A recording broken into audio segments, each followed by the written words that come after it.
Report को काफी देर देखने के बाद वो अपनी सीट पर आकर बैठते हैं। फिर उन्होंने दोनों को ऐसे एक्सप्रेशन दिए जिससे कि उन्हें लगे कि वो कुछ नहीं कर सकते। शायद तन्वी का हाथ ठीक नहीं हो सकता है। जब तन्वी ने ये एक्सप्रेशन देखे तो वो थोड़ा डर गई और उसे अफसोस भी हुआ। विद्युत का भी कुछ ऐसा ही हाल था। वो दोनों काफी उम्मीद के साथ वहां बैठे थे, पर शायद ऐसा लग रहा था कि कुछ भी काम नहीं आने वाला है। पर असल में बात ये नहीं थी। उन दोनों के मुंह देखकर डॉक्टर को समझ आ गया था कि शायद उन्होंने दोनों को कुछ गलत इंप्रेशन दे दिया है। तभी उन्होंने कहा, अरे नहीं, तुम दोनों इतना निराश मत हो। शायद तुमने मुझे गलत समझ लिया। मैंने 2 से 3 बार इन रिपोर्ट्स को देखा, तुम्हारे एक्सरे को भी देखा। अच्छे से स्टडी करने के बाद मुझे तो इसमें यही दिखाई दिया कि तुम्हारे हाथ के साथ कोई प्रॉब्लम नहीं है। मुझे कुछ भी गलत नहीं दिखा, सब कुछ परफेक्ट है। पर क्योंकि तुम बोल रही थी कि तुम्हारे हाथ में दर्द है और तुमसे कुछ भी पकड़ा नहीं जाता है, तो इसीलिए मैं चेक कर रहा था कि कहीं रिपोर्ट में कुछ गलत तो नहीं आया है। पर ऐसा लगता है कि शायद रिपोर्ट सही है, तुम्हारे हाथ को कुछ नहीं हुआ है। तन्वी डॉक्टर अवस्थी की बातें सुनकर थोड़ा सा चौंक गई थी। जब उन्होंने कहा कि उसके साथ कुछ भी गलत नहीं है, तो वो अपने हाथ को देखने लगती है। आखिर ऐसा कैसे पॉसिबल हो सकता है? उसका हाथ पिछले 1 हफ्ते से उसे प्रॉब्लम दे रहा है, पर डॉक्टर ये कह रहे हैं कि उसके साथ कोई प्रॉब्लम नहीं है। विद्युत को भी कुछ समझ नहीं आया कि आखिर में डॉक्टर ये क्यों कह रहे हैं। उन्होंने क्यों कहा कि तन्वी के साथ कोई दिक्कत नहीं है, जबकि प्रॉब्लम साफ साफ दिखाई दे रही थी। उन्होंने दोनों के कंफ्यूजन को क्लियर करते हुए डॉक्टर से कहा, देखो, मैं थोड़ी सिंपल लैंग्वेज में समझाता हूँ। रिपोर्ट में सब कुछ नॉर्मल है। हमें कुछ भी ऐसा नहीं दिखा जिससे हमें तुम्हारे हाथ की सर्जरी करनी पड़े। पहले मुझे लगा था कि शायद तुम्हारे बोन्स में प्रॉब्लम हो सकती है, पर वो भी नहीं है। बल्कि रिपोर्ट तो ये कहती है कि इतने सालों में तुम्हारा हाथ पहले से कई गुना बेहतर हो गया है। जैसा हाथ तुम्हारा पहले था अब वैसा नहीं रहा। अगर तुम नॉर्मल लाइफ में अपने हाथ को इस्तेमाल कर लेती हो तो ये तुम्हें प्रॉब्लम नहीं देगा। ये वैसे ही काम करेगा जैसे तुम्हारा लेफ्ट हैंड है। तन्वी ने कहा, डॉक्टर ये आप ठीक कह रहे हैं, ये चीज मैं भी जानती हूँ। डे टू डे लिविंग में मेरा हाथ सही तरीके से काम करता है, पर जब भी मैं गेम खेलने जाती हूँ तब ये प्रॉब्लम होना शुरू हो जाती है। डॉक्टर ने कहा, देखो तन्वी, मैं मानता हूँ कि तुम्हारे हाथ में ऐसा कुछ है जो तुम्हें बहुत देर तक वर्क करने नहीं देता, पर ये तुम्हारी बॉडी के ऊपर डिपेंड करता है। देखो, ह्यूमन बॉडी काफी कॉम्प्लेक्स होती है। हमारे जैसे एक्सपर्ट्स भी ये नहीं बता सकते कि एग्जैक्टली बोन्स के अंदर क्या चल रहा है, या फिर ऐसा क्या है कि हड्डियां तुम्हारी बॉडी का साथ नहीं दे रही है। वैसे भी तुम्हें ये चोट काफी साल पहले लगी थी, तो अब इस चीज का पता लगाना मुश्किल है। पर एक्सरे में साफ दिख रहा है कि तुम्हारे हाथों को कुछ नहीं हुआ। इसका मतलब तुम्हारे हाथ की फंक्शनिंग सिर्फ तुम्हारी बॉडी एबिलिटी पर डिपेंड करती है। अगर तुम्हारी बॉडी हाथ चलाने की एबल होगी तभी तुम गेम खेल पाओगी, वरना तुम जानती हो कि क्या होगा। डॉक्टर ने रिपोर्ट्स में देखने के बाद कहा, जब तुम्हारी हड्डियां पहले ठीक हो रही होंगी तब जरूर ऐसे कुछ नसें होंगी जो दब गई, और इसी वजह से तुम्हारे हाथ में ज्यादा देर होल्ड करने की क्षमता चली गई। पर तन्वी, इसमें मेडिकल साइंस कुछ नहीं कर सकती। रिपोर्ट्स के अकॉर्डिंग तुम्हारा हाथ रिकवर हो चुका है। तुम्हें अब कुछ भी करवाने की जरूरत नहीं है, ना तो सर्जरी ना ही कोई दूसरी चीज। इससे सिर्फ तुम्हारी बॉडी पर इफेक्ट होगा, तुम्हारे हाथ पे नहीं। तन्वी ने थोड़ा उदासी से कहा, तो इसका मतलब मेरे हाथ का कोई इलाज नहीं है? मतलब ये हमेशा ऐसा ही रहेगा, ना तो आप कुछ कर सकते हैं ना ही कोई दूसरा डॉक्टर, है ना? डॉक्टर ने उसे हाँ कहा। इतना सुनने के बाद तन्वी को थोड़ा ज्यादा ही बुरा लगा। वैसे तो ये चीज को हॉस्पिटल आने से पहले ही वो जानती थी कि उसके हाथ का कुछ नहीं हो सकता, पर क्योंकि विद्युत ने उसे विश्वास दिलाया था इसीलिए उसने थोड़ी उम्मीद लगा ली थी। पर इसका कोई फायदा नहीं हुआ। आखिर में उसे वही सुनने को मिला जो उसे 8 साल पहले को सुनने को मिला था। कुछ भी नहीं बदला है। वैसे भी तन्वी जानती है कि उसका हाथ इतने सालों में रिकवर हो गया है, क्योंकि कभी भी उसे कोई प्रॉब्लम नहीं आई। वो हर वक्त अपने सारे काम ठीक से कर लेती थी। ये तो अब होना शुरू हुआ था जब उसने ज्यादा गेम खेलना शुरू कर दिया था। तब से ही तन्वी का हाथ उसे दिक्कत देने लगा। इसका मतलब वो आगे वीडियो गेम नहीं खेल सकती है। वैसे भी अगर कोई नॉर्मल इंसान भी गेम खेलता है तो उसके हाथ भी सुनने पड़ जाते हैं, तो फिर तन्वी खुद से क्या उम्मीद कर सकती थी? तन्वी ने कहा, ओके डॉक्टर, मैं समझ गई कि आप क्या कहना चाहते हैं। मैं अपने राइट हैंड का ध्यान रखूंगी, थैंक यू। डॉक्टर अवस्थी ने कहा, ठीक है बेटा, अपने राइट हैंड का ध्यान रखना। कुछ टाइम के लिए गेम मत खेलो, वरना बहुत कुछ बुरा हो सकता है। और कभी टाइम मिले तो विद्युत के साथ मेरे घर पर डिनर के लिए जरूर आना, मुझे अच्छा लगेगा। विद्युत और तन्वी ने उन्हें स्माइल देते हुए कहा, श्योर। इतना कहने के बाद वो दोनों ही हॉस्पिटल से बाहर आ जाते हैं। अभी भी तन्वी डॉक्टर अवस्थी की कही गई बातों को समझ रही थी। उन्होंने कहा था कि अगर उसे अपने हाथ की एबिलिटी को बढ़ाना है तो उसे ज्यादा से ज्यादा रेस्ट करना होगा, साथ में अपने हाथ के ऊपर प्रेशर नहीं डालना होगा। ऐसा करने से ही वो इन सारी प्रॉब्लम से बच सकती है। विद्युत ने तन्वी से कहा, तन्वी इसके बारे में ज्यादा मत सोचो, तुम्हारे हाथ में कोई भी गड़बड़ नहीं है, सब कुछ ठीक है। तो प्लीज ये मत सोचो कि तुम गेम नहीं खेल सकती, तुम बाकी नॉर्मल लोगों के जैसे गेम खेल सकती हो, तुम्हें कुछ नहीं होगा। अगर ये मेडिसिन और ये मॉडर्न टेक्नोलॉजी काम नहीं आती तो हम देसी नुस्खे भी आजमा सकते हैं, हमारा ट्रेडिशनल तरीका आजमा सकते हैं।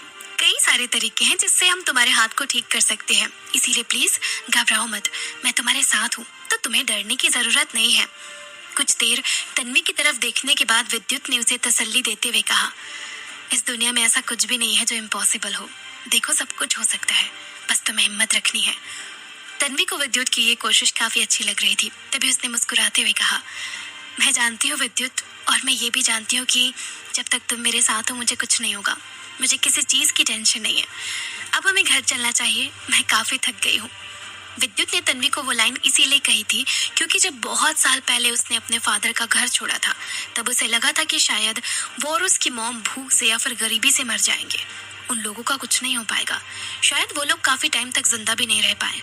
पर देखो अब वो कहाँ पर है, अब उसके पास सब कुछ है। तो इसीलिए विद्युत ने हार नहीं मानी थी। उसे लगा था कि तन्वी का हाथ बिल्कुल ठीक हो जाएगा, वो गेम भी खेलने लगेगी। इतना कहने के बाद वो दोनों ही कार में बैठ जाते हैं और वापस विला आ जाते हैं। इस वक्त सुप्रिया जाग रही थी। जब वो दोनों अपार्टमेंट पहुंचे तब सुप्रिया नैना से सत्या के बारे में बात कर रही थी। सुप्रिया ने कहा, सत्या अपनी सैनिटी खोती जा रही है। पहले तो वो दिन में 5 से 6 बार हाथ धोया करती थी, पर अब वो यही हाथ 10 से 11 बार धोने लगी है, और इतना हाथ धोने की वजह से उसकी स्किन भी निकलने लगी है। उसकी हालत वहां पर दिन भर खराब होती जा रही है। सत्या को ऐसा लगता है कि उसके हाथ से अभी तक गंदगी नहीं निकली है, इसीलिए वो उसे बार बार धोती रहती है। डॉक्टर और नर्सेस भी उसकी इस आदत से परेशान हो चुके हैं। उन्हें भी कभी कभी सत्या की आदत समझ नहीं आती, पर मुझे पता है वो ऐसा क्यों करती है। उसे लगता है कि वो खून के निशान अभी भी उसके हाथों पर लगे हुए हैं। उसने वो चाकू पकड़ा हुआ है जिस पर विद्युत का खून लगा था। बस शायद यही चीजें सोचकर वो दिन भर अपने हाथों को धोती रहती है ताकि वो खून अपने हाथों से निकाल सके। नैना ने भी कहा, मुझे सत्या के लिए बहुत बुरा लगता है, वो कितनी अच्छी इंसान है, समझ नहीं आता कि वो ऐसे कैसे बन गई। सच में मैंने कभी भी किसी बच्चे को इतना तकलीफ में नहीं देखा। शुरुआत से ही शायद उन्हें इतनी प्रॉब्लम फेस करनी पड़ी। पता नहीं उन्हें बीच में क्या हो गया था, पर तन्वी तक पर वो हमला करने वाली थी। ये सब कुछ ही अनबिलीवेबल लग रहा है। जैसे उन दोनों की बातें खत्म हुई, सुप्रिया सुनती है कि घर का मेन दरवाजा खुल रहा है। तभी वो दोनों ये बात करना बंद कर देती हैं। जब सुप्रिया ने पीछे मुड़कर देखा तो उन्हें विद्युत दिखता है और उसके पीछे तन्वी। वो विद्युत को देखकर काफी खुश हो जाती है। सुप्रिया ने खुशी से कहा, तुम आ गए विद्युत, फाइनली इतने दिनों बाद मुझे मेरे बेटे की शक्ल देखने को मिली। मैं बता नहीं सकती मैंने तुम्हें कितना मिस किया। पर तुम्हारी तो दूसरे शहर में शूटिंग चल रही थी ना, फिर तुम यहाँ कैसे? विद्युत ने कहा, अरे मॉम आराम से, मुझे अंदर तो आने दो, मैं आपको तसल्ली से सब कुछ बताता हूँ। इतना कहने के बाद वो शूज खोल के अंदर आ जाता है। तन्वी भी अपने शूज खोलकर वॉशरूम की तरफ चली जाती है।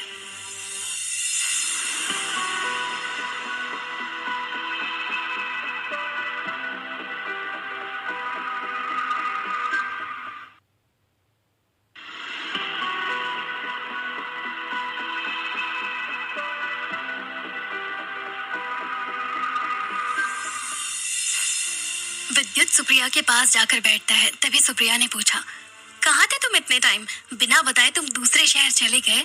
क्या तुम्हें एक बार भी मेरी याद नहीं आई? बोलो, क्या तुम्हें एक बार भी अपनी वाइफ की याद नहीं आई? विद्युत ने कहा, माँ आप तो जानती है ना कि मैं एक नई फिल्म में काम कर रहा हूँ। ये फिल्म मेरे लिए बहुत इंपॉर्टेंट है, साथ में ये मेरे प्रोडक्शन हाउस में बन रही है, तो जाहिर सी बात है मैं हमेशा बिजी रहता हूँ। ये सब कुछ अचानक से हुआ। डायरेक्टर सर ने कहा कि हमें शूटिंग जल्दी से जल्दी शुरू करनी होगी, क्योंकि ऐसी खबर आ रही थी कि कुछ टाइम के बाद हमारे फिल्म के क्रू में काम करने वाले मेंबर स्ट्राइक कर सकते हैं, जिससे कि कई शूटिंग्स पोस्टपोन हो जाएगी। तो इसीलिए हमने सोचा कि जल्द से जल्द फिल्म की शुरुआत कर देनी चाहिए। सुप्रिया ने कहा, ठीक है, पर अपनी शूटिंग खत्म करके जल्दी से घर आ जाना। तन्वी काफी अकेली हो गई है, उसे और मुझे, हम दोनों को तुम्हारी काफी याद आती है। विद्युत ने कहा, हाँ मॉम। सुप्रिया ने कहा, जाओ जाकर हाथ मुंह धो लो और तन्वी के साथ टाइम स्पेंड करो। तुम बहुत टाइम बाद घर आए हो तो आज रात उसे खुशी दो। विद्युत ने कहा, माँ, ये आप क्या कह रही हैं? सुप्रिया ने कहा। तुम मुझसे क्यों शर्मा रहे हो? मुझे पता है कि मैरिड कपल को एक साथ टाइम स्पेंड करना काफी अच्छा लगता है, और तुम तो बहुत टाइम बाद आए हो ना, तो रोमांस करना तो बनता है। विद्युत शर्माता हुआ वहां से चला जाता है। जब वो कमरे में आता है तब उसने देखा कि तन्वी बाथरूम के अंदर है। जब उसने बाथरूम में देखा तो तन्वी उस वक्त अपने हाथ और पैर धो रही थी। तभी उसने कहा, तुम्हें अपने हाथों को गर्म पानी से धोना चाहिए। तन्वी एकदम से उसकी आवाज सुनकर थोड़ा डर गई। जब उसने सरप्राइजिंगली उसकी तरफ देखा तो विद्युत ने कहा, अरे इतना क्यों डर रही हो? मैं तो बस इतना कह रहा हूँ कि अपने हाथों को गर्म पानी से धो। ठंडा पानी तुम्हारे जॉइंट के लिए सही नहीं है, इससे तुम्हें पेन होगा। गर्म पानी तुम्हारे इस दर्द को कम करेगा। तन्वी को काफी अच्छा लगा कि विद्युत उसकी चिंता कर रहा है। तभी उसने ठंडे पानी का टैप बंद करके गर्म पानी वाला टैप खोल लिया। दोनों कपड़े चेंज करके नीचे चले जाते हैं ताकि डिनर कर सके। वहां बैठकर उन तीनों ने आराम से बातें की और अपना खाना खत्म किया। जब उनका डिनर हो गया तो दोनों वापस अपने कमरे में आ गए। विद्युत एक हफ्ते बाद अपने घर लौटा था, इसीलिए उसे एक अच्छा सा शॉवर चाहिए था, तो वो नहाने के लिए चला जाता है। तन्वी बाहर बैठकर उसका इंतजार कर रही थी। जब वो नहाकर बाहर लौटा तो उसने देखा कि तन्वी उसे ही देख रही है। वो थोड़ा नर्वस हो गया क्योंकि उसे लगा कि शायद तन्वी उससे वो सारी चीजें पूछेगी जिसे वो इग्नोर कर रहा है। तन्वी ने कहा, तो तुम वापस कब जा रहे हो? विद्युत तन्वी को बिना बताए यहाँ पर आया था। ये उसके लिए सरप्राइज भी था। साथ में वो जानता था कि तन्वी प्रॉब्लम में है, इसीलिए उसने अपने आने की खबर नहीं दी थी। जाहिर सी बात है, वो बहुत टाइम के लिए तो यहाँ नहीं आया होगा, इसीलिए तन्वी उससे कंफर्म कर रही थी। विद्युत ने कहा, मैं कल सुबह चला जाऊंगा। तन्वी को बिल्कुल सही नहीं लगा था। विद्युत ज्यादा टाइम के लिए नहीं आया था, सिर्फ एक दिन के लिए वो उसके पास आया था।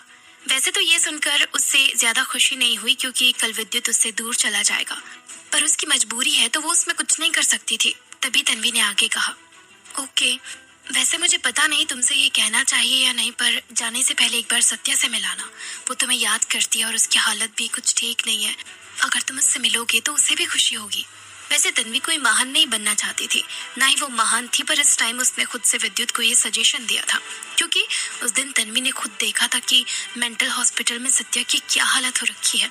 इसीलिए तन्वी चाहती थी कि विद्युत सत्या से मिलकर आए, पर विद्युत का सत्या से मिलने का बिल्कुल भी मन नहीं था। तभी उसने कहा, देखो, मुझे नहीं लगता कि ये टाइम सत्या से मिलने का है, और सच बताऊं तो मैं उससे मिलना ही नहीं चाहता हूँ। पर हाँ, जब मेरा शूट खत्म हो जाएगा तब मैं जरूर उससे मिलने की कोशिश करूंगा, पर अभी नहीं। तन्वी ने इसके आगे विद्युत को फोर्स नहीं किया। विद्युत अपने बॉक्सर्स पहनकर आता है और तन्वी के साइड में सो जाता है। उसने कमरे की लाइट भी बंद कर दी थी। अब कमरे में पूरी तरह अंधेरा हो चुका था। जब विद्युत तन्वी के साइड में लेटा हुआ था, तन्वी अपने कानों में उसकी गर्माहट को फील कर सकती थी।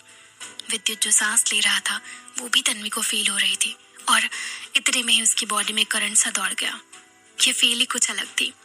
कमरे में अंधेरा प्लस विद्युत इतने टाइम के बाद उसके इतने करीब था।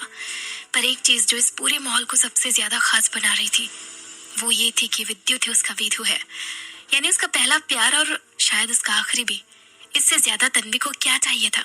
इतने सालों तक वो विधु को ढूंढती रही, उसके साथ वो सब कुछ करने का सोचती रही जो वो करना चाहती थी, पर एंड में उसे लगा कि वो मर गया है, क्योंकि वो नहीं जानती थी कि जिसके साथ उसने शादी की है वो ही उसका विधु है। पर अब आज फाइनली उसे पता चल गया है, तो रोमांस करने का मजा दोगुना होने वाला था। अब तन्वी फाइनली फ्री होकर विद्युत के साथ रोमांस कर सकती थी, अपने सेक्सुअल डिजायर्स को पूरा कर सकती थी। पर इससे पहले तन्वी विद्युत से काफी सारी चीजें क्लियर करना चाहती थी। उसे लगा कि शायद ये टाइम सही है, क्या पता विद्युत सारी सच्चाई उसे बता दे। तभी उसने कहा, अच्छा विद्युत सुनो। पर इससे पहले कि तन्वी अपनी लाइन कंप्लीट करती, विद्युत अपना एक हाथ तन्वी की कमर पर रखता है और उसे अपनी तरफ खींच लेता है। अब तन्वी उसकी सांसों को पहले से बेहतर तरीके से फील कर सकती थी। वो विद्युत के बहुत ज्यादा करीब थी। विद्युत ने पेट की तरफ से उसे पकड़ा हुआ था और एक हाथ उसके सर के नीचे रखा हुआ था। अब ये इमेजिन करना मुश्किल तो नहीं है कि वो दोनों किस तरह से कडल करके सो रहे थे। विद्युत ने हल्के से उसके कंधे पर एक किस किया, जिस वजह से तन्वी के रोंगटे खड़े हो गए थे। ये किस काफी इंटेंस थी। इसके बाद उसने बैक पर किस करना शुरू किया। तन्वी पूरी तरह से सरप्राइज हो गई।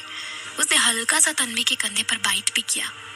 इसके बाद विद्युत हल्का सा खड़ा होता है, तन्वी को सीधे लेटाता है और उसके ऊपर आ जाता है। इससे पहले कि तन्वी कुछ कहती, विद्युत ने उसे किस करना शुरू कर दिया था। तन्वी की सांसें रुक गई थी, पर वो विद्युत को अच्छी तरीके से फील कर सकती थी। उसने आज तक कभी भी विद्युत को खुद के इतना करीब फील नहीं किया था। आज की रात में कुछ अलग ही बात थी। पर उसके मन में यही चल रहा था कि विद्युत विधु है तो वो भी उसके साथ सब कुछ फ्री होकर कर सकती है। वैसे तो तन्वी कभी खुद को कंट्रोल नहीं करती थी, पर आज उसने सोच लिया था कि वो बिल्कुल भी नर्वस नहीं होगी, सब कुछ दिल खोल कर करेगी, अपने डिजायर को पीछे नहीं रखेगी। बस इसके बाद दोनों अपनी सेक्सुअली डिजायर को पूरा करते हैं। इस दुनिया का सबसे रोमांटिक मोमेंट उनके बीच हो रहा था। सब कुछ काफी अच्छा लग रहा था। रात काफी रोमांटिक थी। विद्युत ने अच्छे से तन्वी की बॉडी को चूमा था। उसके शरीर पर कई जगह विद्युत के बाइट के निशान हो गए थे। तन्वी पूरी फील ले रही थी। आज रात दोनों खुलकर एक दूसरे को अपना प्यार दिखा रहे थे। ऐसा प्यार उन्होंने शादी के बाद कभी भी एक दूसरे को नहीं दिखाया था। इतना ज्यादा ओपन होकर उन्होंने कई चीजें नहीं की थी जितना वो आज रात को कर रहे थे। यह सीन रात तन्वी विद्युत दोनों के लिए स्पेशल थी। ना तो तन्वी ने खुद को रोका और ना ही विद्युत ने रोका। उन दोनों ने पूरी रात रोमांस किया और फिर एक दूसरे को गले लगाकर सो गए। तन्वी तो नींदों में भी ब्लश कर रही थी। उसके चेहरे पर एक अलग ही खुशी थी और विद्युत के चेहरे पर भी। दोनों को एक सुकून सा मिला था। अगली सुबह तन्वी की आंख खुलती है और वो देखती है कि उसके साइड में विद्युत नहीं है। बेड खाली पड़ा है। इसका मतलब शायद विद्युत सुबह सुबह ही चला गया। तन्वी को लगा कि शायद वो उससे मिलकर जाएगा, पर वो गलत थी। तन्वी को ये तक याद नहीं था कि वो लोग कल रात को सोए कब थे, उसे नींद कब आई। उसे बस इतना याद था कि कल की रात काफी हसीन थी। उसने पहले कभी इतना अच्छा फील नहीं किया था। ऐसा लग रहा था कि कल रात को उसके अंदर जितनी भी चीजें उसने दबा रखी थी वो सब खुलकर बाहर आ गई। उसने कल रात को खुद को बिल्कुल भी कंट्रोल नहीं किया था। वो सारे सीन तन्वी की आंखों के सामने चलने लगते हैं। फिर से वो एक बार शर्माने लगी थी। एक बात कल रात को ये भी अच्छी हुई थी कि विद्युत ने उसे बार बार तनु कहकर पुकारा था। 8 साल बाद उसके मुंह से ये नाम सुनना भी काफी रोमांटिक था। काफी देर उसके ख्यालों में खोने के बाद तन्वी फाइनली खड़ी होती है और अंदर बाथरूम में नहाने के लिए चली जाती है। नहाने के बाद वो तैयार होकर नीचे आ जाती है जहाँ पर सुप्रिया नाश्ता लगा रही थी। जब सुप्रिया ने तन्वी को देखा तब उन्होंने स्माइल करते हुए कहा, विद्युत सुबह सुबह ही चला गया। तुम सो रही थी इसीलिए उसने तुम्हें डिस्टर्ब नहीं किया। वैसे उसने कहा था कि वो देरी से जाएगा, पर अचानक से सुबह उसके डायरेक्टर का फोन आ गया और उन्होंने अर्जेंटली विद्युत को वहां पर आने के लिए कह दिया। तन्वी ने उन्हें ओके कहा और वो वहां रखी चेयर पर बैठ गई। जितनी अच्छी फीलिंग उसे रात को आ रही थी, अब उतना ही ज्यादा वो अकेला महसूस कर रही थी। ऐसा लग रहा था एकदम से विद्युत उससे काफी दूर चला गया है। वैसे भी तन्वी उससे अभी तक मेन बात नहीं कर पाई थी। वो नहीं जान पाई थी कि विद्युत ने उससे इतनी सारी बातें राज क्यों रखी है। जब उसने कल रात को भी बात करने की कोशिश की तब विद्युत ने उसे बीच में ही रोक दिया था। कंपटीशन के दिन के बाद से वो गायब हो गया था। कल रात को उसे बात नहीं करनी थी और सुबह वो वापस चला गया। तन्वी को मौका ही नहीं मिला कि वो उससे अपने डाउट क्लियर कर पाए। तन्वी उसके शूट खत्म होने का इंतजार नहीं कर सकती थी। इसमें काफी टाइम लग जाता और ये बातें भी उसे जाननी थी। तन्वी ने सुप्रिया से पूछा, अच्छा मॉम, आप बता सकती हैं कि विद्युत की शूटिंग कहाँ चल रही है? उसने मुझे बस इतना कहा था कि वो दूसरे शहर में है, ये नहीं बताया था कि कहाँ पर है। सुप्रिया ने कहा, जहाँ तक मुझे ध्यान है वो मसूरी में शूटिंग कर रहा है। तन्वी ने कहा, ठीक है मॉम, मैं आज ही विद्युत से मिलने के लिए मसूरी जा रही हूँ।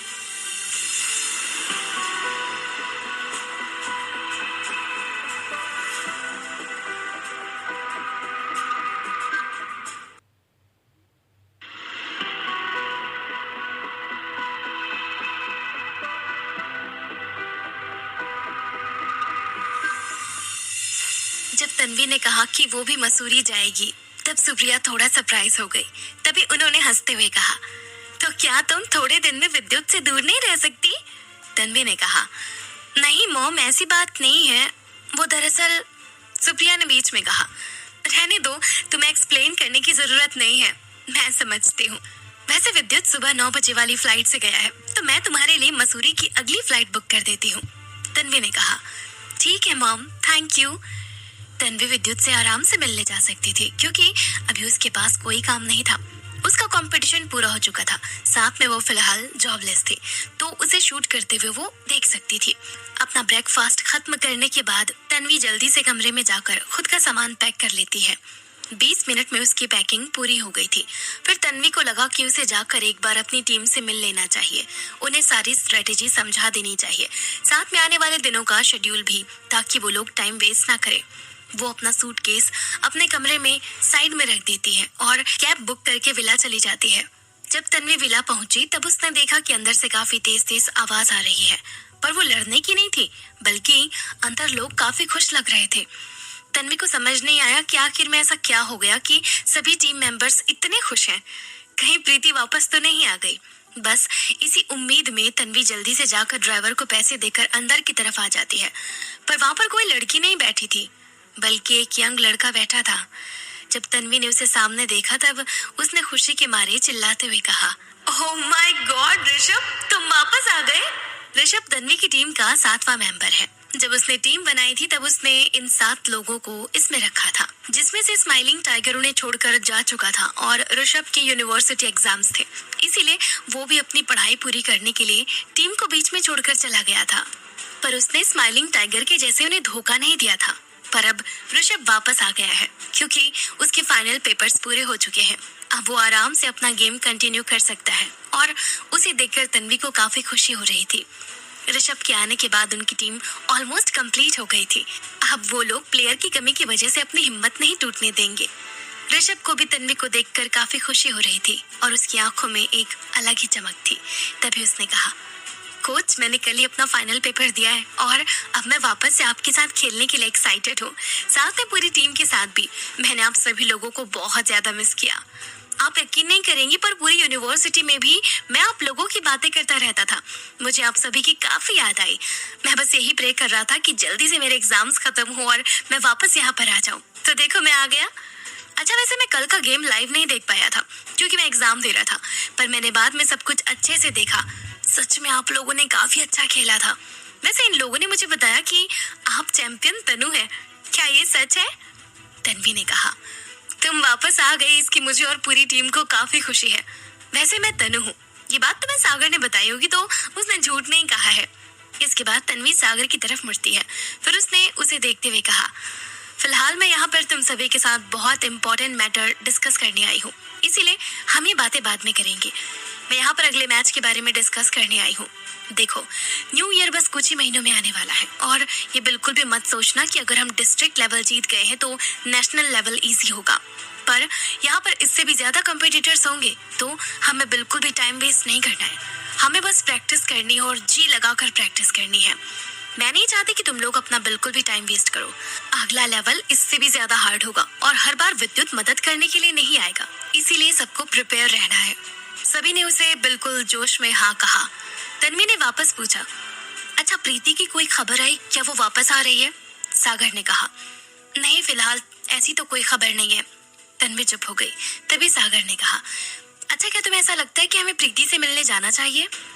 तन्वी को पता था कि उसके घर में क्या प्रॉब्लम चल रही है, तभी उसने सागर से कहा, नहीं ये सही टाइम नहीं है, हम लोग कुछ दिन बाद जाएंगे जब उसके घर में सब नॉर्मल हो जाएगा। सागर मेरी बात ध्यान से सुनो, मैं कुछ दिनों के लिए बाहर जा रही हूँ तो मैं चाहती हूँ कि तुम अपनी टीम का खास ध्यान रखो, सभी की ट्रेनिंग अच्छे से करवाओ और किसी भी चीज की जरूरत हो तो तुम उसे सॉल्व करो। तुम कैप्टन हो इसीलिए सारी जिम्मेदारी मैं तुम्हें देकर जा रही हूँ, मुझे डिसअपॉइंट मत करना। सागर ने कहा, ठीक है तन्वी, मैं तुम्हें डिसअपॉइंट नहीं करूंगा। अच्छा वैसे तुम्हारा हाथ कैसा है? तन्वी ने कहा, फिलहाल तो ये ठीक नहीं है, पर डॉक्टर ने कहा है कि अगर मैं रेस्ट करूंगी तो हाथ ठीक हो जाएगा। वैसे अगर मैं फिर कभी नहीं खेल पाई तो मुझे कोई अफसोस नहीं है, क्योंकि मेरे हाथ बनकर तुम लोग खेलोगे। तुम लोग मुझे रिप्रेजेंट करोगे और टीम को इंटरनेशनल टूर्नामेंट्स तक लेकर जाओगे। मुझे तुम लोगों पर पूरा विश्वास है, इसीलिए तुम लोग बस गेम के ऊपर फोकस करो। सागर ने उसे एक स्माइल देते हुए कहा, बिल्कुल जैसा तुमने कहा है वैसा ही होगा, तुम चिंता मत करो। तन्वी को सागर की आंखों में जोश साफ दिख रहा था, साथ में उसके बाकी प्लेयर्स की आंखों में भी। वो लोग काफी एक्साइटेड थे, साथ में अभी उनका खून गर्म था। आज का यूथ अच्छे से जानता है कि उसे अपनी पावर का कहाँ पर इस्तेमाल करना है। तन्वी को उन्हें देखकर 8 साल पहले वाले अपने ग्रुप की याद आ जाती है। वो लोग भी ऐसे ही हुआ करते थे, वो खुद भी इन्हीं की जैसी थी, पर क्योंकि उसके घर में इतनी बड़ी ट्रेजेडी हुई, उसके बाद से तन्वी ने सब कुछ छोड़ दिया। बस अब उसकी एक ही दुआ थी कि आगे आने वाली उनकी जर्नी बिल्कुल भी मुश्किल ना हो, सब कुछ आसानी से हो जाए। जितनी मुश्किलों का सामना उसने पहले किया था उतना फेस उसे ना करना पड़े।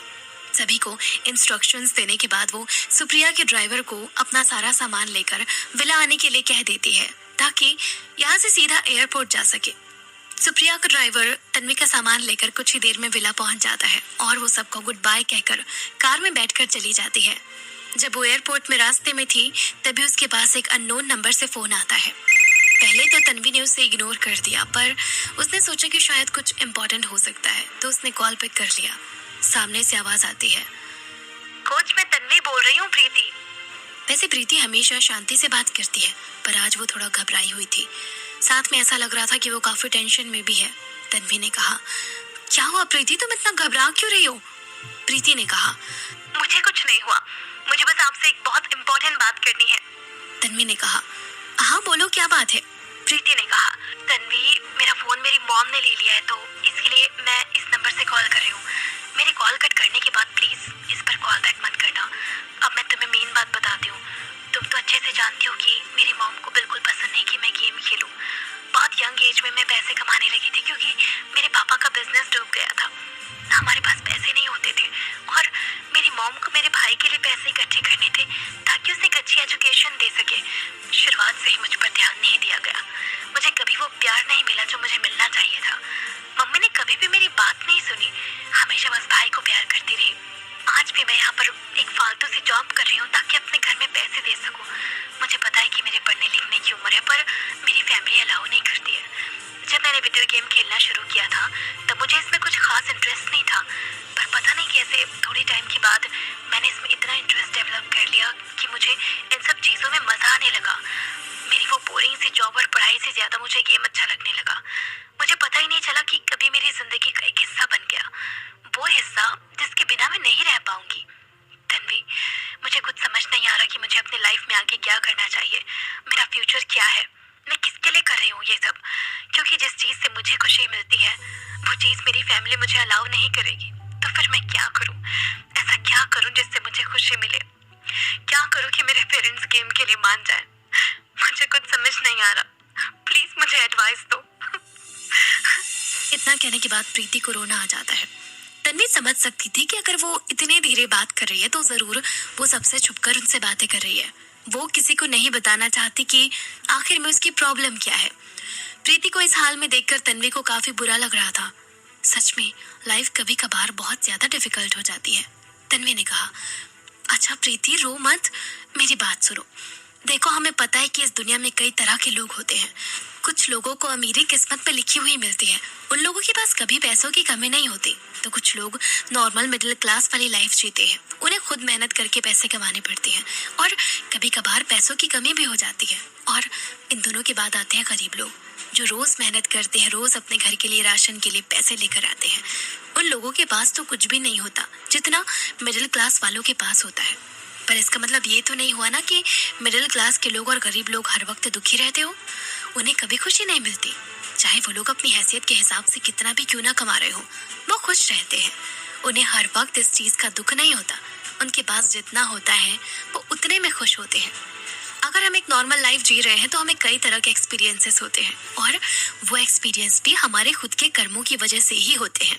हम जो काम करते हैं, लाइफ हमें वैसा ही फल देती है, कभी खुशी तो कभी गम। पर मैं सिर्फ तुम्हें इतना बताना चाहती हूँ कि हमारी खुशी हमारे हाथों में होती है, किसी दूसरे के हाथों में नहीं। प्रीति ने धीरे से कहा। तन्वी प्रीति से ये सारी बातें इसीलिए कह रही थी क्योंकि उसे पता था कि प्रीति के अंदर बहुत हिम्मत है, पर वो अभी डर रही है। अगर एक बार उसने प्रीति के अंदर वो हिम्मत जगा दी तो फिर सब कुछ ठीक हो जाएगा। पर एक बार प्रीति को डटकर सामना करना पड़ेगा। तन्वी ने आगे कहा, देखो, हमें क्या करना है और क्या नहीं ये हमारे हाथ में है। और अगर तुम जबरदस्ती चीजें करोगी तो उसका रिजल्ट भी वैसा ही निकल कर आएगा। पर अगर तुम दिल से कोई काम करोगी तो उसका रिजल्ट वैसा ही आएगा। तुम लोगों के पास अभी पावर है, तुम अपने यूथ टाइम में हो और ये टाइम बहुत अच्छा होता है। यहाँ पर तुम अपने सपनों को पूरा कर सकते हो।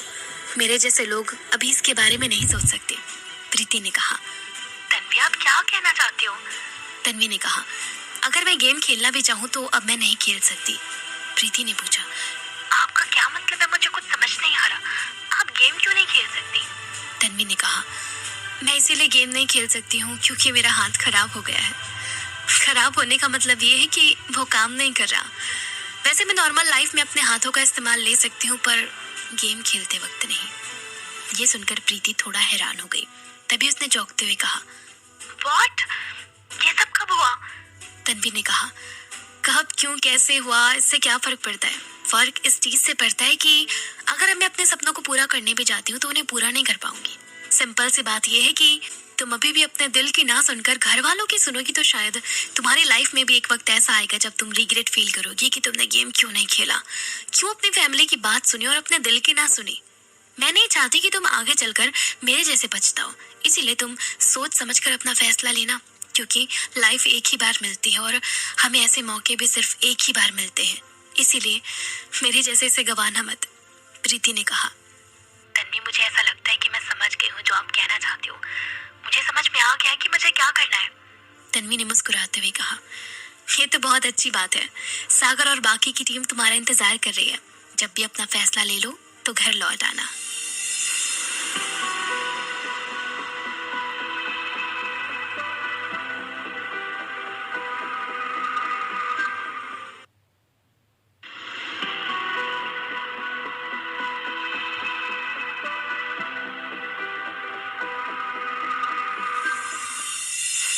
तन्वी और प्रीति इतनी बातें करके कॉल कट कर देती हैं।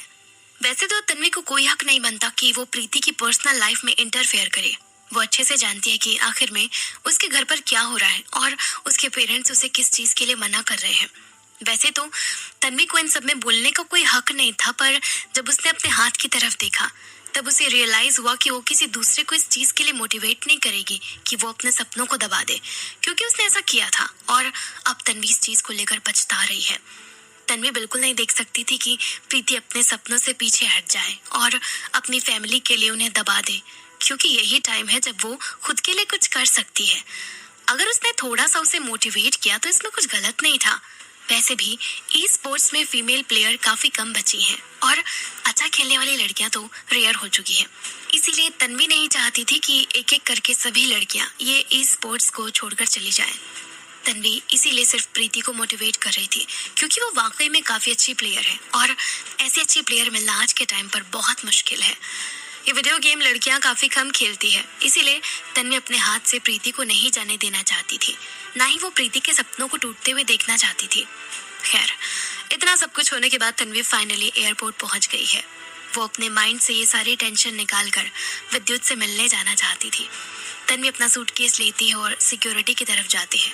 अपना पासपोर्ट चेक कराने के बाद वो प्लेन में जाकर बैठ जाती है। सुप्रिया ने उनके लिए फर्स्ट क्लास की टिकट बुक करवाई थी। तन्वी अपना सामान रखती है और खुद की सीट पर बैठ जाती है। वो सेटल हुई कि तभी पीछे से एक जानी पहचानी आवाज सुनाई देती है। तन्वी, ओह माय गॉड, क्या सरप्राइज है। ये आवाज सुनकर वो थोड़ा सरप्राइज हो जाती है। उसने पीछे मुड़कर देखा तो पल्लवी उसके सामने खड़ी थी। साथ में वो काफी एक्साइटेड भी लग रही थी। तभी उसने वापस पूछा, मुझे तो विश्वास ही नहीं हो रहा कि ये तुम हो। तुम भी मसूरी जा रही हो? तन्वी ने कहा। तुम भी का क्या मतलब है? तन्वी का सवाल सुनकर पल्लवी मुस्कुराने लगती है। तब उसे समझ में आ गया कि आखिर में क्या बात है और उसने कहा, तुम मसूरी इसीलिए जा रही हो क्योंकि चिराग विद्युत की फिल्म एम्बिशन में सपोर्टिंग रोल में है? पल्लवी ने शर्माते हुए हाँ कहा। तन्वी उसे देखकर खुश हो गई और उसने कहा, ओह माय गॉड, क्या सरप्राइज मिला है मुझे। मैंने उम्मीद नहीं की थी कि मुझे फ्लाइट में तुम मिलोगी, पर अच्छा हुआ, कम से कम मेरा सफर आसानी से कट जाएगा और मसूरी जाकर भी मैं बोर नहीं होंगी। इसके बाद पल्लवी तन्वी की साइड में बैठी हुई लेडी से अपनी सीट एक्सचेंज कर लेती है ताकि वो दोनों बैठकर आराम से बातें कर सके। वैसे भी वो लोग काफी टाइम के बाद मिल रहे थे तो जाहिर सी बात है दोनों के पास काफी सारी बातें इकट्ठा हो रखी थी। जब वो दोनों आराम से बैठ गई तब पल्लवी ने पूछा, वैसे तन्वी ये बताओ कि तुम रिजाइन करने के बाद आजकल क्या कर रही हो? वैसे भी उस दिन के बाद से ना तो हमारी बात हो पाई थी ना ही हम मिले। मुझे तो कुछ भी आइडिया नहीं है, तन्वी ने कहा। पल्लवी, तुम्हें क्या लगता है मैं क्या कर सकती हूँ? फिलहाल के लिए मैं जॉबलेस हूँ और कुछ भी नहीं। रिजाइन करने के बाद इतनी सारी मुसीबतें आ गई कि मैं उन्हीं सबको सुलझाने में लग गई थी। फिर मेरा कंपटीशन आ गया एंड अभी वही खत्म हुआ है, पल्लवी ने कहा। ओके, मेरा भी कुछ ऐसा ही हाल है। पता है, मैं अपने ऑफिस के दिनों को बहुत ज्यादा याद करती हूँ। भले ही वो लोग कैसे भी थे, पर हमारा ऑफिस में अच्छा टाइम पास हो जाता था। हम दोनों एक दूसरे की कंपनी कितना एंजॉय करते थे। सच में अब मुझे उन सब की काफी याद आती है, तन्वी ने कहा। मुझे भी। मैं मेरा ऑफिस जाना काफी मिस करती हूँ, पर उन लोगों को नहीं। मुझे नहीं लगता कि वो इन सब के लायक है। अच्छा हुआ कि हमने उस ऑफिस को छोड़ दिया। वो दोनों कुछ देर के लिए चुप हो गई। तभी तन्वी ने थोड़ा अजीब सी स्माइल देते हुए कहा, अच्छा तो ये बताओ कि तुम मसूरी एग्जैक्टली किस रीजन की वजह से जा रहे हो? पल्लवी ने कहा, दरअसल मैं मेरे भाई की मदद करने के लिए जा रही हूँ। उसने मसूरी में कई फिल्मों में इन्वेस्ट कर रखा है और उसे अपनी फिल्मों के लिए लोकेशन ढूंढनी थी, तो इसीलिए मैं उसकी लोकेशन ढूंढने में मदद के लिए जा रही हूँ। तुम तो जानती हो कि जब से मैं जॉबलेस हुई हूँ तब से मेरे पास कुछ खास काम नहीं रहता, तो मैंने सोचा क्यों ना मैं अपने भाई की मदद करके कुछ पैसे कमा लूँ, जिससे मेरा टाइम भी पास हो जाएगा। पल्लवी काफी रिच फैमिली से है और वो अपनी फैमिली की इकलौती बेटी है। उसके भाई के बाद अगर किसी को जायदाद मिलेगी तो वो उसे है। तो इसका मतलब पल्लवी के पास पैसों की कोई कमी नहीं थी और ये बात तन्वी शुरुआत से जानती थी।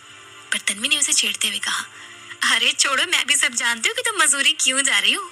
अभी कुछ देर पहले तुम चिराग के नाम से इतना ज्यादा ब्लश कर रही थी कि मुझे समझ में आ गया कि तुम शूटिंग लोकेशन के बहाने किससे मिलने जा रही हो। विद्युत और चिराग दोनों ही अपने काम को काफी सीरियसली लेते हैं। अगर उन्होंने कोई फिल्म साइन की है तो इसका मतलब वो अपनी पूरी मेहनत से उसमें काम करने वाले हैं। उन्होंने कभी भी ये शो नहीं किया कि वो लोग अच्छे एक्टर हैं, तो उनमें काफी एटीट्यूड है, या फिर वो कम बजट वाली फिल्मों में काम नहीं करेंगे। और अगर उन दोनों ने दूसरे शहर में शूटिंग चालू की है तो इसका मतलब ये होने वाला है कि वो 2 से 3 महीनों तक इसी में बिजी रहेंगी। शायद वो घर भी ना आए, इसीलिए पल्लवी भी चिराग से मिलने के लिए ही जा रही थी, क्योंकि वो लोग इतने टाइम तक दूर नहीं रह पाएंगे। तन्वी पल्लवी के थोड़ा करीब आती है और अपनी सॉफ्ट सी आवाज में धीरे से पूछती है, अच्छा आप ये बताओ कि तुम्हारा और चिराग का रिलेशन कैसा चल रहा है? सब कुछ ठीक तो है ना तुम दोनों के बीच में? कोई दिक्कत तो नहीं है? पल्लवी ने थोड़ा डिसअपॉइंटमेंट के साथ कहा, हमारी कोई प्रोग्रेस नहीं हुई है, हम जैसे पहले थे अभी भी वैसे ही हैं, बिल्कुल अनजान। तन्वी ने हैरानी से कहा, व्हाट? पल्लवी ने कहा, मैं जानती हूँ कि तुम्हें ये हैरानी इसीलिए हो रही है क्योंकि तुम्हें लगा होगा कि शायद हमारा रिलेशन बहुत अच्छा चल रहा है, पर ऐसा नहीं है। हम दोनों के बीच में कुछ भी नहीं है। तुम इसे एक तरफा प्यार कह सकती हो क्योंकि मुझे चिराग काफी पसंद है, पर चिराग को मैं पसंद नहीं हूँ। जब भी उसने कभी भी बात करने की कोशिश नहीं की। पल्लवी ये कहते वक्त थोड़ा डिप्रेस्ड जरूर लग रही थी क्योंकि सच में उसके और चिराग के बीच में कुछ भी नहीं हुआ था। जब से उन्होंने प्रेस में ये न्यूज़ रिलीज की थी कि वो उसकी गर्लफ्रेंड है, तब से शायद उन्होंने 2 से 3 बार ही बात की होगी। अगर उन्हें किसी इवेंट में भी जाना होता था तब भी चिराग पल्लवी से दूर ही रहता था। उसका असिस्टेंट हमेशा पल्लवी को उससे ज्यादा बात करने नहीं देते थे, बल्कि उसे दूसरे कामों में लगा देते थे। इसीलिए भी पल्लवी को कभी मौका नहीं मिलता था। पल्लवी को इस चीज का थोड़ा बुरा लगता था क्योंकि कहने को तो वो एक एक्टर की गर्लफ्रेंड थी, पर वो दोनों मुश्किल से साथ में रहते थे। उनके बीच में कुछ भी नहीं था। ये रिश्ता हमेशा पल्लवी को थोड़ा दुख देता था। उसने सोचा भी कि उसे चिराग से मिलकर ये सब कुछ खत्म कर देना चाहिए ताकि उसे बुरा ना लगे, पर उसकी ये करने की भी हिम्मत नहीं हुई।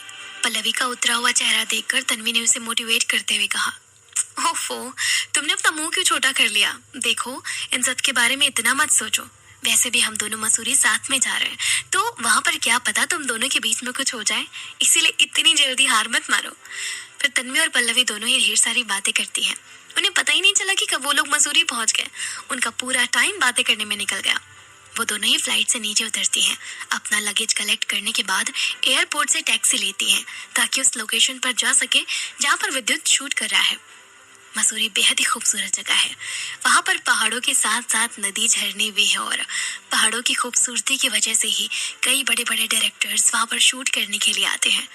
विद्युत की शूटिंग जहाँ चल रही थी उसके पास में ही होटल था। तन्वी पल्लवी दोनों ही वहाँ पर चेक इन करते हैं। तन्वी ने कहा, पल्लवी मैंने हम दोनों के लिए 2 रूम ले लिए हैं। तुम पहले कमरे में जाओ और फ्रेश होकर आओ। इसके बाद हम दोनों ठीक 1 घंटे में इसी जगह पर मिलेंगे। पल्लवी ने कहा, ठीक है। इतना कहने के बाद वो दोनों ही अपने अपने कमरों में चली जाती हैं। तन्वी को वहाँ पर आकर ऐसा लग रहा था कि वो अपने बचपन में पहुँच गई है। तन्वी के फादर उसे एक बार मसूरी लेकर आए थे। उस वक्त तन्वी काफी छोटी थी, पर उसे कुछ कुछ चीजें याद है। अपने बचपन के दिनों को याद करके तन्वी की आंखें थोड़ी नम हो जाती हैं।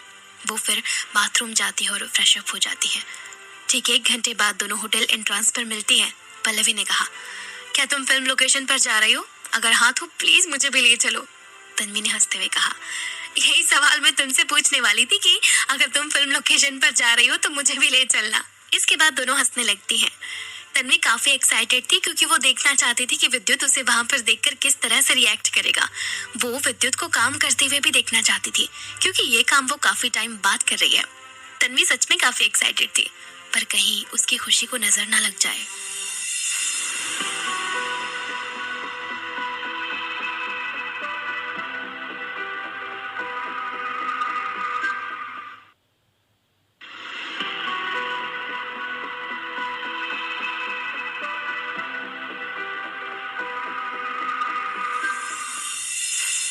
तन्वी बहुत ज्यादा एक्साइटेड थी।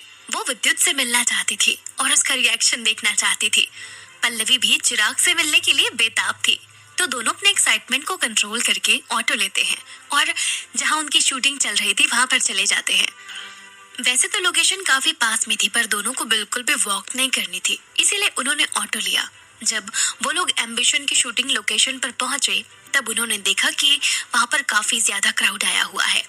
फिर वो एक सेट पर पहुंचे। ज्यादा दूर तो नहीं पर वो लोग देख सकते थे कि वहां पर भीड़ जमा हो रखी है। राइट साइड एक सेट था और उसी के लेफ्ट साइड पे दूसरा सेट था जहाँ पर एक्शन सीन शूट हो रहे थे। तन्वी पल्लवी दोनों ही वहाँ की चीजों को ऑब्जर्व कर रहे थे कि तभी एक आदमी चिल्लाता हुआ आता है। उन्होंने कहा, मुझे तुम लोगों में से 4-5 लोग चाहिए। मैं तुम्हें हर दिन का 2000 दूंगा। कौन कौन मेरे साथ चल रहा है? वहाँ पर जो भी भीड़ थी वो ऐसे लोगों की थी जो सपोर्टिंग रोल में होते हैं या फिर बैकग्राउंड में डांसर होते हैं या फिर आउटसाइडर्स का रोल करते हैं।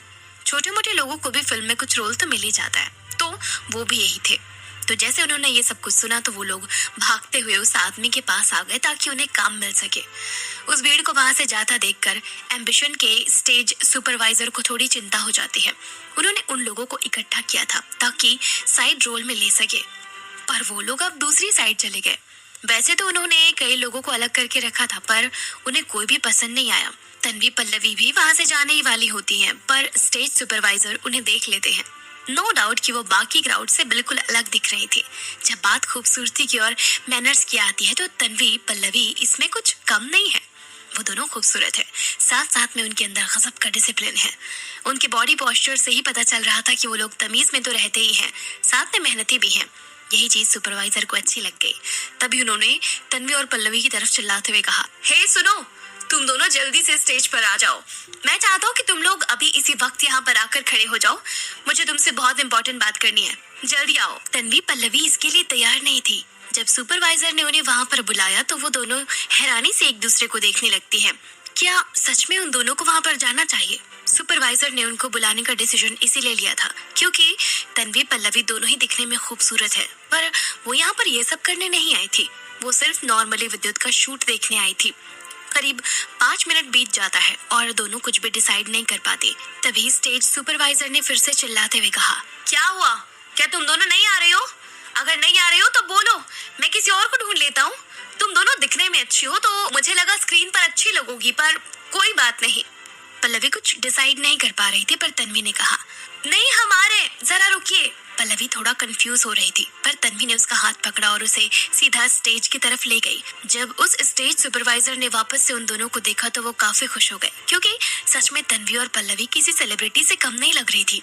बस थोड़ा सा मेकओवर करने की जरूरत है। सबसे बड़ी बात यह है कि उन्हें पहली नजर में ही वो दोनों पसंद आ गई। उन्हें लगा कि जो रोल वो उन्हें ऑफर करने वाले हैं उसके लिए दोनों बेस्ट रहेंगी। सुबह से वो सुपरवाइजर काफी परेशान था, पर जब उन्होंने उन दोनों को देखा तो उनके चेहरे पर एक स्माइल आ गई। फाइनली उन्होंने रोल के लिए एक्ट्रेस ढूंढने का काम कंप्लीट कर लिया था। अब वो फाइनली डायरेक्टर को जाकर रिपोर्ट कर सकते थे। तन्वी पल्लवी के अलावा वहाँ पर कई सारे एक्स्ट्रा लोग थे जिन्हें फिल्म के अंदर कोई ना कोई रोल प्ले करना था। तो वो दोनों उस ग्रुप के साथ मेन फिल्मिंग लोकेशन पर पहुंचती हैं। जब वो लोग लोकेशन पर पहुंचे तब सुपरवाइजर ने सबको रोकते हुए वो सारी चीजें समझाने की कोशिश की जो उन्हें ध्यान रखनी थी। स्टेज सुपरवाइजर ने कहा, मैं तुम लोगों को रूल समझा देता हूँ। सबसे पहले ये रूल है कि तुम लोग फिल्म लोकेशन पर इधर उधर नहीं घूम सकते हो, ना ही किसी भी सेट पर बिना परमिशन के जा सकते हो। मैं तुम्हें यहाँ पर इसीलिए लेकर आई हूँ क्योंकि तुम लोग हमारी फिल्म में एक रोल प्ले करने वाले हो, पर इसका मतलब ये नहीं कि तुम्हें बाकी फिल्म के सेट पर जाने की परमिशन मिल गई है। दूसरा रूल ये है कि तुम लोगों को यहाँ के सारे ऑर्डर्स मानने पड़ेंगे। तुम लोग यहाँ के रूल्स एंड रेगुलेशंस को नहीं तोड़ सकते हो। यहाँ का डेकोरम मेंटेन रखना। तीसरा और सबसे इम्पोर्टेंट रूल, तुम लोग यहाँ पर सेलिब्रिटीज की फोटो लेने नहीं आए हो तो लेने की कोशिश भी मत करना। किसी भी सेलिब्रिटी की परमिशन के बिना फोटो लेना इलीगल है, तो कोई भी ये करने की कोशिश मत करना, वरना प्रॉब्लम में फंस सकते हो। एंड ना तुम लोग सेलिब्रिटी के साथ शूट चलते वक्त पिक्चर क्लिक करवा सकते हो। क्या सभी लोगों को मेरे रूल समझ में आ गए? देखो, इन्हें हर हाल में तुम लोगों को फॉलो करना है, वरना अगर किसी ने भी कंप्लेंट की तो मैं कुछ नहीं कर पाऊंगा। सभी ने उन्हें हाँ में गर्दन हिलाते हुए जवाब दिया। सुपरवाइजर ने कहा, ग्रेट, मुझे लगता है कि सभी लोगों को मेरी बातें क्लियर हो गई है। तो अब आप सभी जाइए और मेकअप रूम में अपना मेकअप करवाइए। लेफ्ट साइड में बॉयज का मेकअप रूम है एंड राइट साइड में गर्ल्स का मेकअप रूम है। वहाँ पर मेकअप दादा होंगे जो आपकी मदद करेंगे। तो सभी लोग अपना अपना मेकअप करके आइए, फिर हम लोग शूटिंग स्टार्ट करेंगे। इसके बाद उन्होंने पल्लवी और तन्वी की तरफ पर्टिकुलरली इशारा करके कहा, तुम दोनों मेरे साथ चलो। वो दोनों भी बाकी लड़कियों के जैसे राइट साइड वाले मेकअप रूम में जा रही थी, पर जब सुपरवाइजर ने उन्हें रोका तो वो दोनों चुपचाप रुक गईं। सुपरवाइजर ने उन्हें एक स्माइल देते हुए कहा, मैं देख सकता हूँ कि तुम दोनों काफी खूबसूरत हो। मैंने तुम दोनों जैसी लड़कियां काफी कम देखी है, यहाँ तक कि बड़ी बड़ी एक्ट्रेसेस तुम दोनों जैसी नहीं दिखती। पता नहीं तुम्हारे चेहरे में ऐसी क्या बात है, पर मुझे तुम दोनों काफी अच्छी लगी। वैसे मैं सजेस्ट करूंगा कि अगर तुम दोनों भी कुछ नहीं कर रही हो तो तुम इंडस्ट्री में अपना करियर डेवलप कर सकती हो। मैं जानता हूँ कि थोड़ा मुश्किल है, पर तुम दोनों की खूबसूरती को देखते हुए लगता है कि तुम्हें आसानी से काम मिल जाएगा, और इसकी शुरुआत हमारे ही रोल से हम करते हैं। मैं तुम दोनों को आज एक चांस दे रहा हूँ। ये चांस काफी कम लड़कियों को मिलता है, तो तुम दोनों अपने आप को लकी समझकर पूरी मेहनत से वो रोल निभाना। वैसे तो इस रोल के लिए पहले से ही 2 लड़कियां अपॉइंट कर ली गई थी। मैं उनका पिछले 4 घंटों से इंतजार कर रहा हूँ, पर वो अभी तक नहीं आई, ना ही उन दोनों में से कोई कॉल उठा रहा है। तो इसीलिए मैं अब उनका रोल तुम्हें दे रहा हूँ। आई एम श्योर कि तुम दोनों मुझे डिसअपॉइंट नहीं करोगी। तन्वी पल्लवी दोनों ही काफी ओबीडियंटली कहते हैं, थैंक यू सर, आपने हमारे लिए इतना कुछ कहा, वो भी काफी है, और हम लोग आपका दिया हुआ रोल भी अच्छे से प्ले करने की कोशिश करेंगी। इसके बाद वो स्टेज सुपरवाइजर दोनों को एक अलग अलग एरिया में लेकर जाता है, जहाँ का एनवायरनमेंट भी काफी अच्छा था। फिर उन्होंने पीछे मुड़कर कहा, मैं देख सकता हूँ कि तुम दोनों काफी ओबीडियंट हो, साथ में तुम लोग बिल्कुल भी बदतमीजी नहीं कर रहे। साथ में आज का रोल जो तुम लोग प्ले करने वाले हो वो काफी इम्पोर्टेंट है, तो इसीलिए मैं तुम्हें एक बेहतर मेकअप रूम में लेकर जा रहा हूँ, जहाँ पर हमारी शूट के टॉप मेकअप आर्टिस्ट हैं। वहीं तुम लोगों को तैयार करेंगे। जो स्टेज सुपरवाइजर था वो 26 से 28 साल के बीच का यंग लड़का लग रहा था। तो जब उसने इतनी अच्छी और एलिगेंट लड़कियां देखी तो ऑब्वियसली वो शो ऑफ करना चाहता था। कुछ देर में वो लोग एक मेकअप रूम के आगे आते हैं। तभी उस सुपरवाइजर ने उन दोनों को बाहर रुकने के लिए कहा। जब दोनों बाहर खड़ी थी तब तन्वी अंदर की बातें सुन सकती थी। उसने सुपरवाइजर को कहते हुए सुना, देखो अभी वो यहाँ पर नहीं है, वो बाहर शूट के लिए गया हुआ है और उसे आने में अभी आधा घंटा लगेगा। जो 2 लड़कियां मैं अभी लेकर आया हूँ उनका रोल आज के शूट में काफी इम्पोर्टेंट है, तो मैं चाहता हूँ कि तुम उन्हें अच्छे से तैयार करो। देखो डायरेक्टर भी यही चाहते हैं कि लड़कियां बिल्कुल परफेक्ट हो, ताकि हम जब सीन शूट करें तो स्क्रीन पर वो फ्लॉलेस दिखे। तुम समझ रहे हो ना मैं क्या कहने की कोशिश कर रहा हूँ? देखो प्लीज मान जाओ और इनका मेकअप कर दो। मैं बहुत उम्मीद के साथ इन दोनों को तुम्हारे पास यहाँ पर लेकर आया हूँ। तुम यहाँ के बेस्ट मेकअप आर्टिस्ट हो, तो प्लीज मेरी बात मान जाओ। देखो जैसे ही वो आ जाएगा तो हम लोग चले जाएंगे। ऐसे ही सुपरवाइजर ने मेकअप आर्टिस्ट को काफी मक्खन लगाया, उसकी काफी तारीफ की और साथ में उसे काफी चीजें समझाने की कोशिश की।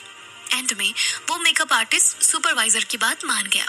जब उसे लगा कि मेकअप आर्टिस्ट तैयार है और वो दोनों लड़कियों को भी तैयार करेगा, तब उन्होंने टेंशन फ्री होकर बाहर आकर कहा, अब तुम दोनों अंदर जा सकते हो। अंदर जो आर्टिस्ट है उनके साथ तमीज से रहना एंड उन्हें ज्यादा परेशान मत करना, समझ गई? दोनों ने हाँ कहा और वो मेकअप रूम के अंदर चली गई। कुछ ही देर में मेकअप आर्टिस्ट उनका मेकअप करना भी शुरू कर देते हैं। इतना सब कुछ हो रहा था तब स्टेज सुपरवाइजर जाते हैं और जाकर उन दोनों की कॉस्ट्यूम ले आते हैं जो उन्हें पहननी थी। मेकअप आर्टिस्ट ने तन्वी से कहा, तुम्हारी स्किन तो काफी अच्छी है, मैंने अभी तक किसी भी लड़की की ऐसी स्किन नहीं देखी, शायद तुम अपना बहुत ज्यादा ध्यान रखती हो। तन्वी ने कहा, थैंक यू, पर ये नेचुरल है, मैं अपने फेस पर कुछ भी नहीं लगाती हूँ, मुझे ये सब करना पसंद नहीं है। इससे पहले कि मेकअप आर्टिस्ट कुछ कहता, सुपरवाइजर आगे आता है और उन्होंने कहा, तन्वी तुम ये येलो ड्रेस पहनो, ये तुम्हारे लिए है। हाय फ्रेंड्स, मेरे चैनल को सब्सक्राइब करना और एक लाइक